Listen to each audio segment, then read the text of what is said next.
ఢిల్లీలోని భారత్ మండపంలో జరుగుతున్న అంతర్జాతీయ ఏఐ సదస్సులో ప్రతినిధుల ల్యాప్టాప్లు ఏఐ పరికరాలు చోరీకి గురవ్వడం సంచలనం సృష్టించింది. ల్యాప్టాప్లు, ఇతర వస్తువులు ఇక్కడే వదిలి వెళ్లండి, సెక్యూరిటీ చూసుకుంటుంది అని అధికారులు చెప్పారని, కానీ తిరిగి వచ్చేసరికి వస్తువులు మాయమయ్యాయని బెంగళూరుకు చెందిన neo sapien startup CEO Dhananjay Yadav ఆవేదన వ్యక్తం చేశారు. పోలీసులు దర్యాప్తు చేస్తున్నారు.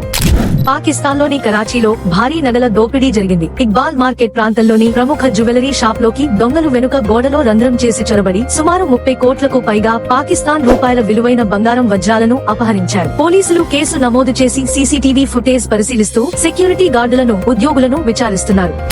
రాజస్థాన్లోని జరిగిన భారీ పేలుడు వల్ల అగ్ని ప్రమాదంలో 8 మంది కార్మికులు సజీవ దహనం అయ్యారు. ఇండస్ట్రియల్ ఏరియాలో అక్రమంగా పటాకులు తయారు చేస్తున్నట్లు దర్యాప్తులో బయటపడింది. మృతుల్లో ఎక్కువ మంది బీహార్లోని తూర్పు చంపారన్ జిల్లాకి చెందిన వలస కార్మికులే. ఈ ఘటనపై రాజస్థాన్ ప్రభుత్వం మృతుల కుటుంబాలకు 3 లక్షల ఎక్స్గ్రేషియా ప్రకటించింది.